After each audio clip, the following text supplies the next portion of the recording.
Siempre y mayormente en la actualidad existe la tendencia a la búsqueda del placer y el bienestar en todos los ámbitos de la vida, especialmente el placer sensorial e inmediato. Es el fin último del hombre actual, vivir para disfrutar los placeres, intentando evitar el dolor. Y eso es verdad. No que a nadie, yo creo que son muy pocos que dicen que me gusta sufrir, que me gusta estar enfermo, que me gusta estar con escasez. No, sí, el hombre busca esto. Inclusive hay filosofías y doctrinas que le ofrecen esto, el paraíso en la tierra. Todos iguales. Y todos ganando mucha plata, todos. Pero la tendencia del hombre es evitar el dolor. El eslogan "pare de sufrir" pareciera que está muy de moda y es la meta de mucha gente. Inclusive hay una secta que se llama "pare de sufrir". Es la secta evangélica más grande que hay en Brasil. ¿Ya? Ahora, a todo esto se le llama hedonismo. La búsqueda del placer y todo. Usted dirá, ¿es malo? Vamos a ver si realmente es malo o no. Pero, aunque suene raro, existe un evangelio hedonista. A veces se presenta un evangelio y dice, mire, venga Cristo, se le van a solucionar los problemas, usted va a ser sanado, lo van a contratar de nuevo, le va a ir bien. Y la cruz de Cristo no se menciona. El valle de sombra de muerte no se menciona. ¿Ya? Entonces se presenta un evangelio como la oportunidad. Yo le contaba que cuando estuve en el hospital y he estado, a veces llegan a predicar evangelio como están predicando un evangelio hedonista. Ahora, ¿hay que llevar consuelo al que sufre? Sí, obvio.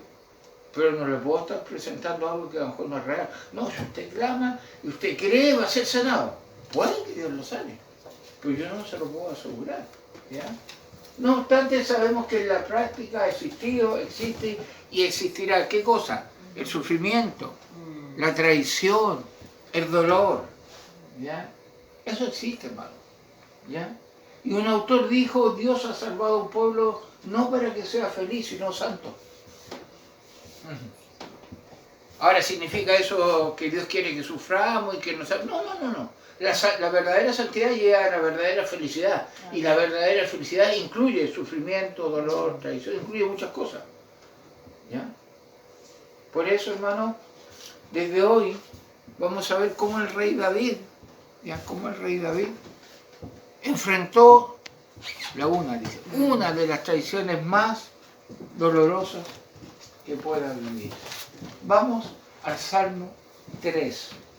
El Salmo 3. ¿Ya? El Salmo 3.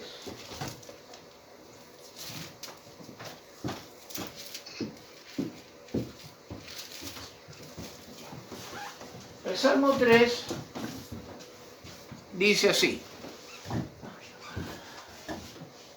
Oh Jehová, cuánto se han multiplicado mis adversarios. Muchos son los que se levantan contra mí. Muchos son los que dicen de mí, no hay para él salvación en Dios. Mas tú, Jehová, eres escudo alrededor de mí, mi gloria y el que levanta mi cabeza. Con mi voz clamé a Jehová y él me respondió desde su monte santo. Yo me acosté y dormí y desperté porque Jehová me sustentaba. No temeré a 10 millares de gente que pusieren sitio contra mí. Levántate, Jehová, sálvame, Dios mío, porque tú heriste a todos mis enemigos en la mejilla. Los dientes de los perversos quebrantaste.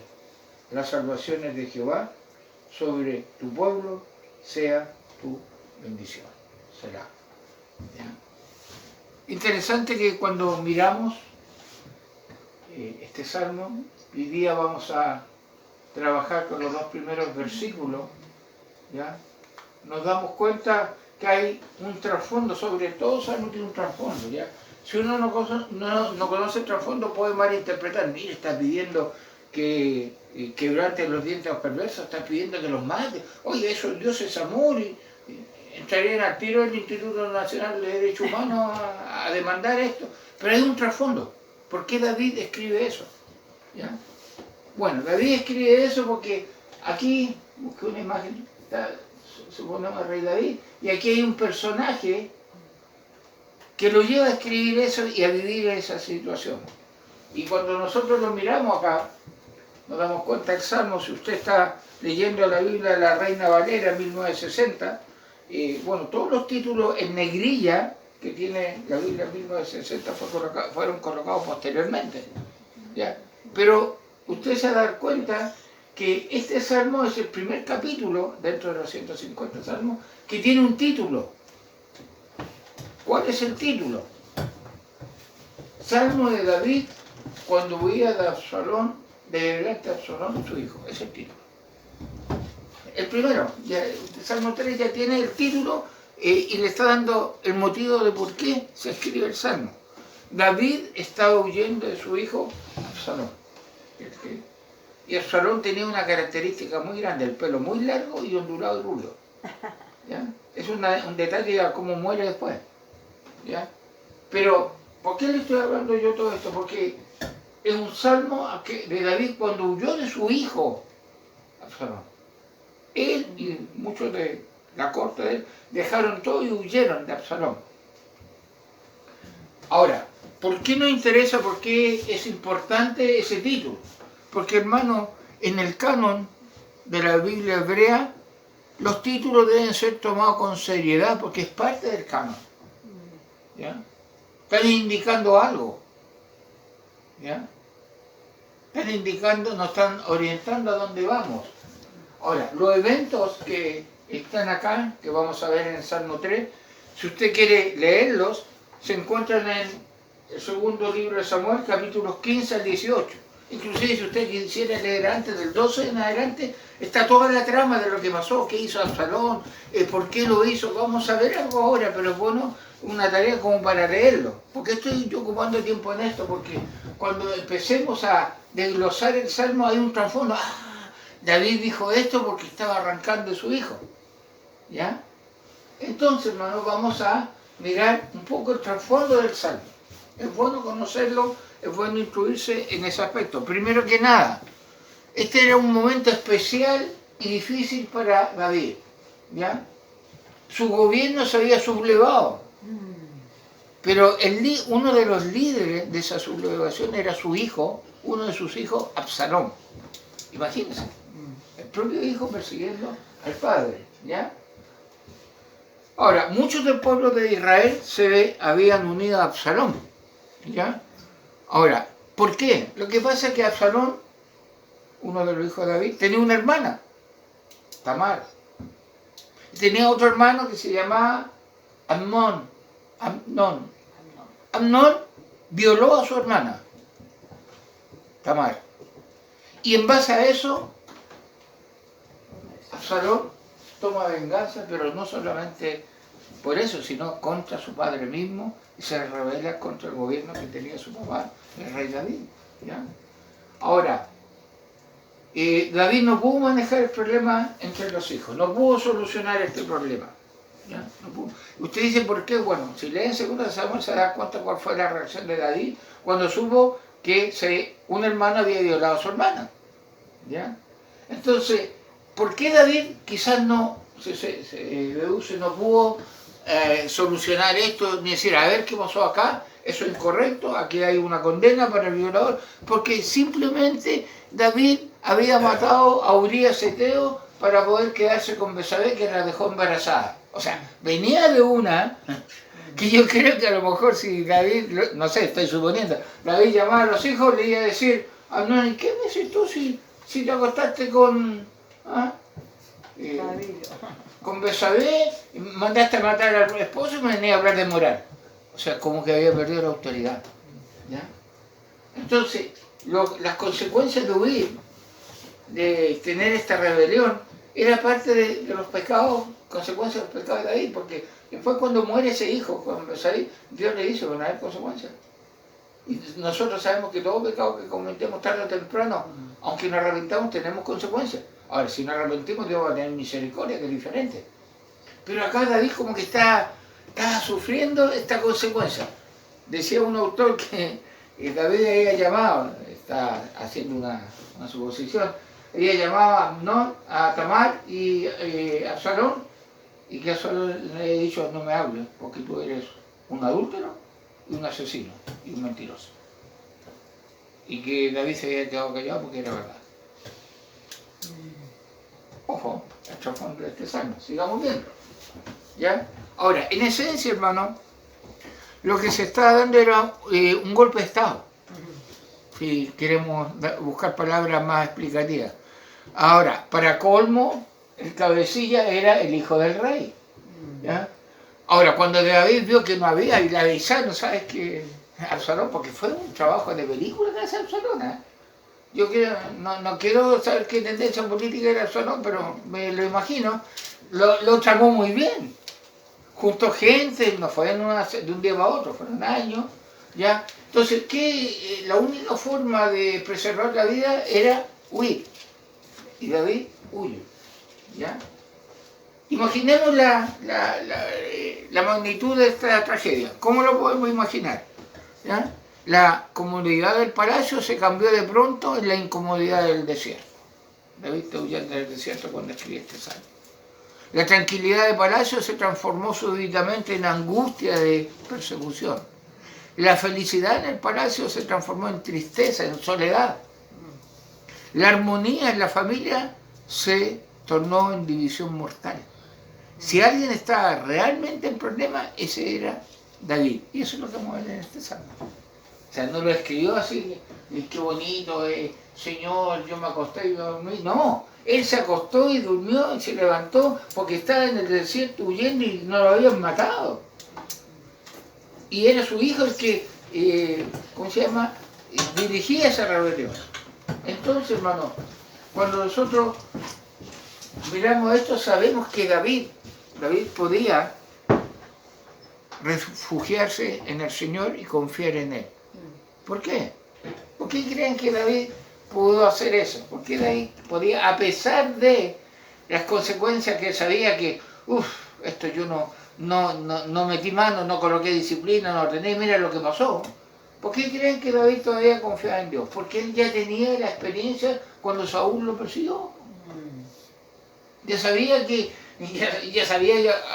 que esconderse, dónde está, a lo mejor eran los mismos escondites, no sé, pero él sabía que Dios tenía control de todo. ¿Ya? Un autor dice así: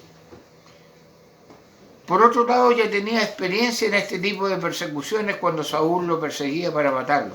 Así que toda esa fe que había formado a lo largo de los años en su relación con Dios, hacían que ahora él tampoco confiase en su fuerza o ejército, sino en el Dios de Israel, que él lo había llevado al trono, pero que ahora debía perdonar y extender su misericordia.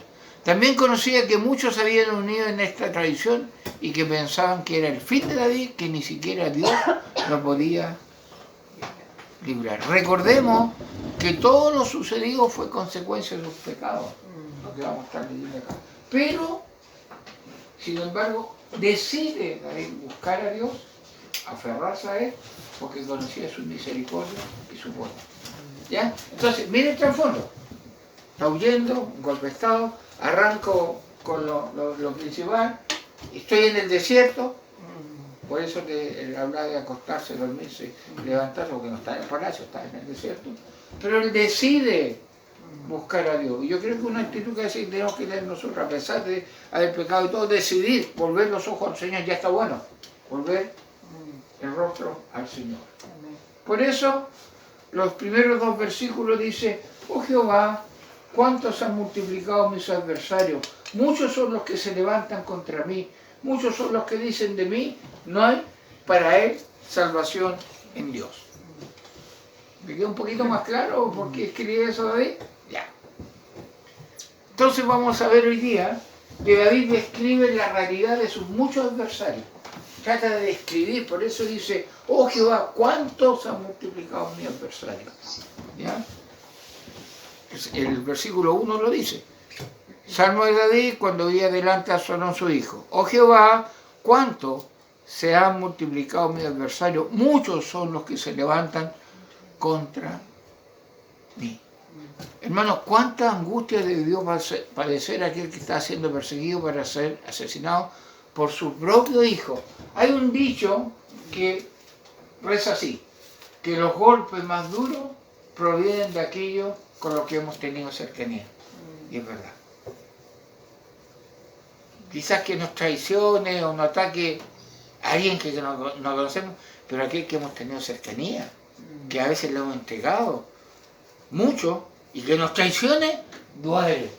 Salmo 41, 9 dice, aún el hombre de mi paz, en quien yo confiaba, el que de mi pan comía, alzó contra mí el calcañar. ¿Qué es el calcañar? El talón. Me pisoteó. Entonces, había un dolor muy grande ahí, no porque pueblo se le había revelado, sino que el líder del pueblo era su hijo. El que lo crió,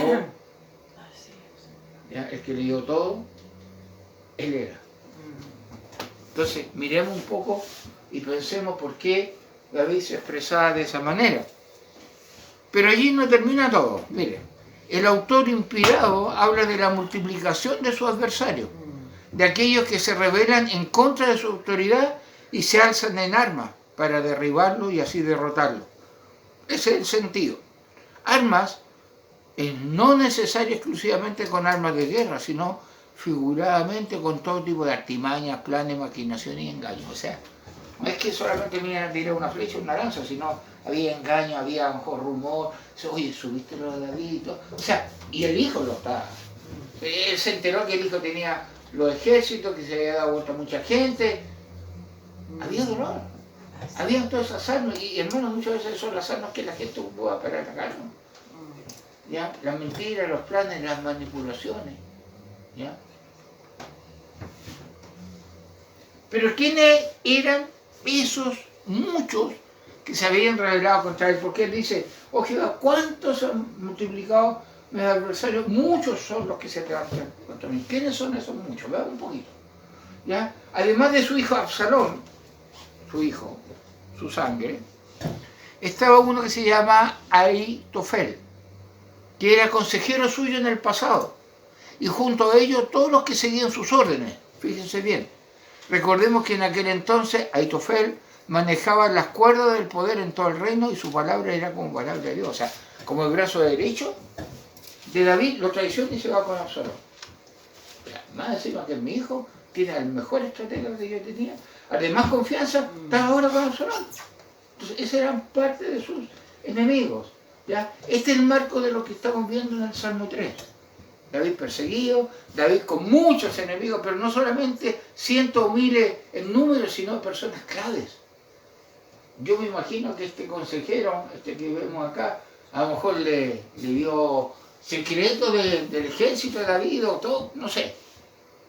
Pero eran muchos los enemigos. Hermanos, quizás tú también, a lo mejor, yo pienso, te encuentres en una situación, si no igual o comparable a la de David. ¿Por qué? De pronto se ha presentado una enfermedad incurable en ti, o en alguien de la familia. O quizás ha partido súbitamente a la eternidad un ser querido. O se te ha hecho pedazos un negocio importante. O un hijo se ha descarriado. O el matrimonio está al borde del precipicio. Todo está sobre ti y te aprisiona sin misericordia. ¿Qué hacer en esta situación? Tenemos que aprender del ejemplo de David, porque a lo mejor nuestros enemigos son esos, ahí están. De repente nos dan como una tregua, pero están preparando una nueva estrategia. ¿Ya? Y me tienen rodeado, me tienen en el desierto, estoy hablando espiritualmente. Pero hay algo interesante. David buscó a Dios, y yo y tú debemos buscarlo también. Aquí tenemos un hombre abrumado por la prueba. ¿Ya? Los adversarios de David se habían multiplicado. Y hermano, uno quisiera que los adversarios, la adversidad en general se divida. Pero a veces los adversarios y la adversidad más bien se multiplican. ¿Te han dado cuenta de eso? Yo quiero que la cosa disminuya, parece que estoy apagando el fuego con benzina. ¿Ya? La cosa se multiplica. ¿Ya? David no solo enfrentaba a Absalón su hijo, sino a mucha gente. Absalón buscó apoyo para su causa mucha gente, hermano. Es interesante que comúnmente nuestros adversarios se multiplican. No es solo uno, sino un verdadero pulpo que nos está rodeando por todos lados. ¿Ya? Como hay un dicho que la vecina de nuestra oficina me dice siempre, que dice, si no es pino, es flauta. O sea, si no es una cosa, es la otra. A veces le digo, ¿cómo está? Vecino, oiga, vecino, usted si no es pito, es flauta. O sea, no está queriendo decir si no tiene un problema, tiene el otro.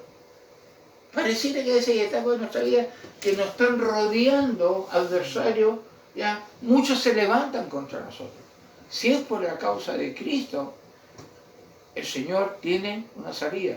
Si es por consecuencia de mi pecado, debo arrepentirme y volver los ojos al Señor, porque así lo hizo David. ¿Ya? La situación de David era tan mala, que sintió que estaba más allá de la ayuda de Dios. ¿Ya? Fíjense que me pasé al versículo 2 y dice, muchos son los que dicen de mí, no hay para él salvación. O sea, era tan fuerte ¿cómo se llama? La situación de él, que pensaron, muchos decían, no hay salvación de Dios, o sea, Dios no le va a extender la mano. Dios no le va a extender la mano. ¿Ya? Aquellos que dijeron esto probablemente no sentían que Dios no era capaz de auxiliarlo, sino la idea, hermano, que sentía que Dios no estaba dispuesto a ayudarle. ¿Qué le están diciendo a David? ¿Ya? Miraron el pecado de David y dijeron, esto es todo lo que se merece de parte de Dios, no hay para él salvación de Dios. Es como decir, si ahí no tienes guata, tú te lo buscaste y te asumes. Eso pensaron los enemigos. No es que Dios no fuera capaz, le estaban diciendo, por lo que tú hiciste, Dios no te va a extender la mano. Y hermanos, a veces nosotros mismos nos tiramos esta autoculpabilidad, no, Dios ya no. No, pero si nos arrepentimos, hay una oportunidad. ¿Ya? Por ejemplo, Simei fue un ejemplo de alguien que dijo que Dios estaba en contra de David y que está obteniendo lo que se merecía. Alguien puede buscar, segundo Samuel 16:8, este personaje le dice, oye David, si tú estás viviendo la consecuencia de tu pecado, así que Dios no te va a extender la mano, Dios no te va a salvar, te llegó la hora. ¿Ya? ¿Has escuchado alguna de esas palabras? Bueno, ¿qué dice segundo Samuel 16:8? Ahí me lo va a leer, por favor. Jehová te ha dado el pago de toda la sangre de la casa de Saúl, en lugar del cual tú has reinado. Y Jehová ha entregado el reino en mano de tu hijo Absalón. Y hete aquí sorprendido en tu maldad, porque eres hombre sanguinario. David, tú estás así porque hiciste esto, y tu hijo ahora es el nuevo rey, así que asúmelo. ¿Ya? Interesante que esa expresión, no hay para él salvación en Dios, es como Dios no está dispuesto a ayudarle. Y no es así, hermano. Este pensamiento era más doloroso para David, el pensar que Dios podría estar en contra de él y que no hay salvación en Dios. Imagínense, huyendo, no estando en el palacio, perseguido por su hijo, acusado injustamente, un golpe de estado, y más encima, él dice, yo creo que Dios no me va a salvar. Spurgeon, este autor dijo, me gustó lo que dijo, por eso se lo voy a leer, hablando de este versículo. El versículo que dice, muchos son los que dicen de mí, no hay para él salvación en Dios. Dice así, si todas las pruebas que vienen del cielo, todas las tentaciones que ascienden del infierno y todas las cruces que se levantan de la tierra pudieran ser mezcladas y presionadas en un solo punto, no harían una prueba tan terrible como la que está contenida en este versículo. Es la más amarga de todas las aflicciones el ser llevados por el temor de que no hay ayuda para nosotros en Dios. Era como la guinda de la torta. No hay ayuda. Por eso David decía, oh Jehová, ¿cuántos han multiplicado mis adversarios? Muchos son los que se levantan contra mí, muchos son los que dicen de mí, no hay para él salvación en Dios. Y se lo decían, literalmente. Por eso el verso 2, muchos son los que dicen de mí, no hay para él salvación en Dios. Esa ha sido la típica expresión del hombre poderoso y perverso que persigue a sus víctimas indefensas. Y esa fue seguramente la expresión de Ahitofel y Absalón que profirieron contra David. Hermano, yo cambié el color intencionalmente ahí porque quiero que nos vayamos fijando en esa palabrita. Será. La expresión "muchos son los que dicen de mí, no hay para él salvación en Dios", se podría leer así: ni siquiera Dios lo podrá librar de mis manos. O sea, se lo estaba mandando decir Absalón. Tú, ni Dios te va a librar de David, porque eres un asesino, eres un mentiroso, así que ni Dios te va a librar. Si bien jamás podremos determinar con plena certeza qué llevó a los impíos a afirmar estas cosas en contra de David, creo que de manera segura sí podemos pensar que los impíos creyeron, al ver qué fácil fue sacarlo de su trono y cuán sencillo fue que abandonara Jerusalén, que Dios lo había abandonado. Ojo con eso. ¿Cuántas veces yo también he pensado que Dios me ha abandonado? No, ya no. No igual. Tendré que conformarme. Pero hermano, Dios dice otra cosa. Si hay un corazón que busca al Señor, dice otra cosa. Hermano, ¿cuán equivocado está en ello? Y cuán equivocados están los que piensan, hermano, que las pruebas, las disciplinas, las aflicciones y las pérdidas materiales para el cristiano son una señal que Dios no está con nosotros. No, al revés. ¿Ya? No está mal sentirse abrumado por las pruebas. Ojo con eso. O sea, que yo me abrume, no, es humano, es normal, pero lo malo está en permanecer constantemente abrumado por las pruebas. ¿Ya? David estaba apesumbrado por lo difícil de la situación, pero no se quedó para siempre en ese estado. O sea, yo puedo estar abrumado, obvio, si me dice una enfermedad terminal y que es verdad, no va a estar saltando en un pie, pero esa parte de abrumado no debería durar siempre, porque hay una esperanza en el Señor. Por eso los versículos de hoy que estamos ya terminando en el estudio dice así: oh Jehová, ¿cuántos han multiplicado mis adversarios? Muchos son los que se levantan contra mí, muchos son los que dicen de mí, no hay para él salvación en Dios. ¿Qué responder a estos dos versículos? Problemas, dificultades. Si nosotros miramos, como yo decía al principio, miramos la situación de nuestro país y mundial, no hay para dónde arrancar de repente. Pero a veces, hermano, no es tanto la parte social o económica, es la parte espiritual interna. No tenemos paz. Andamos con cuidado porque sabemos que nos pueden pillar la mentira tarde o temprano, y va a salir la mentira tarde o temprano. Si no cree usted, y el que decía hace 7 años que tenía cáncer, la mentira sale a la luz tarde o temprano. Dice que todo saldrá a la luz. Mejor arrepentirse del Señor. ¿Cómo responder a este versículo? Bueno, ¿cómo responder a las traiciones, injusticias, sufrimientos, aflicciones? ¿Con lo mismo? Salmo 34, verso 19, se lo coloco para que usted lo lea. Dice: muchas son las aflicciones del justo, pero de todas ellas le librará Jehová. Muchas son las aflicciones del justo. No entiendo muy bien el versículo. Bueno, veámoslo en otra versión. El bueno no está libre de tribulación. También tiene sus problemas, pero en todos ellos lo auxilia el Señor. La persona íntegra enfrenta muchas dificultades, pero el Señor llega al rescate en cada ocasión. Amén. Por eso dice: muchas son las aflicciones, pero todas las librará el Señor.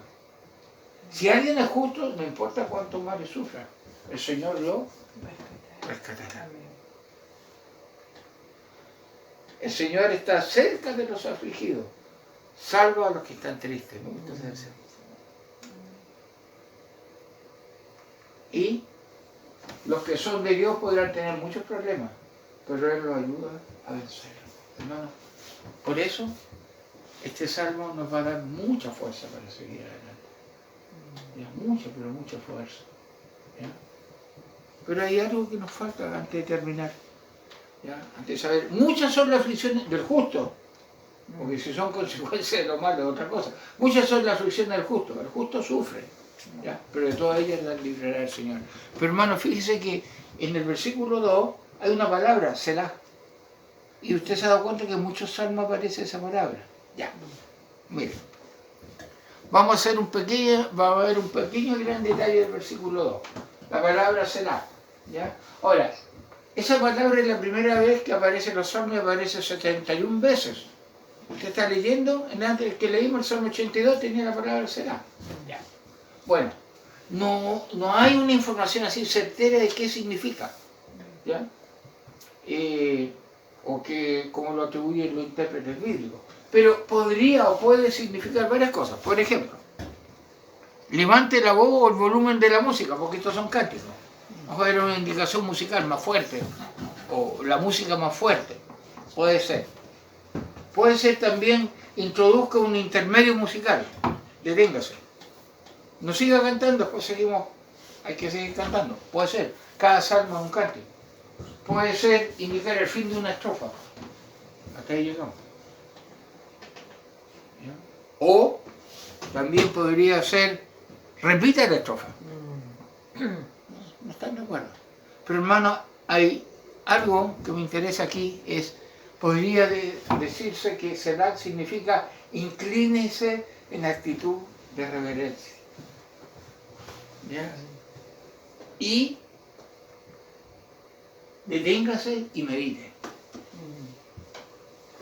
Deténgase y medite. ¿Ya? Puede significar esa palabra. Por lo tanto, hermano, para cerrar este mensaje, yo quiero que tomemos el consejo de los dos últimos supuestos significados de Selah. Deténgase y medite, inclínese en actitud de reverencia.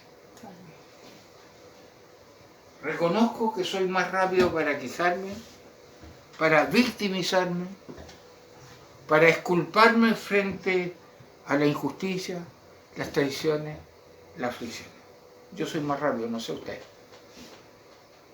Pero el Señor dice, detente, medita, inclínate con reverencia. Pero así como musicalmente Selah es detenerse, necesito detenerme en mi vida. Detenerme e inclinarme ante Dios presentando todas mis aflicciones. David lo hizo y lo reflejó en la continuación de este salmo, que es lo que vamos a seguir viendo en la próxima semana. Pero ahora terminemos deteniéndonos, meditando, inclinándonos reverentemente ante el Señor, frente a todo lo que estamos viviendo. Y lo vamos a hacer. Padre, vamos a tu presencia en esta tarde ya. Te damos gracias por este salmo. Te damos gracias por la vida de David. Y te damos gracias también, Señor, porque nos ayuda a meditar. Mira el problema, la dificultad. Y quizá el enemigo más grande soy yo. Los pecados ocultos. La soberbia de querer hacer mi voluntad y no la tuya. Señor, perdona. Señor, perdona. Señor, limpia nuestro corazón. Ayúdanos, como David lo dice más adelante, mas tú, Jehová, eres escudo alrededor de mí. Señor, tú eres nuestro escudo. Perdónanos si estamos en la misma situación de David, que lo que estamos viviendo es consecuencia del pecado. Ayúdanos a arrepentirnos ante ti, primero, a pedir perdón a quien corresponda y tomarnos de tu mano para retomar el camino y para poder seguir donde tú nos lleves. Señor, realmente se han multiplicado muchos adversarios y se van a multiplicar. Pero tú no cambias. Y aún, Señor, como decía, si hemos pecado, pedimos perdón y ayúdanos a recomenzar. Te pedimos todo en el nombre de Jesús. Amén.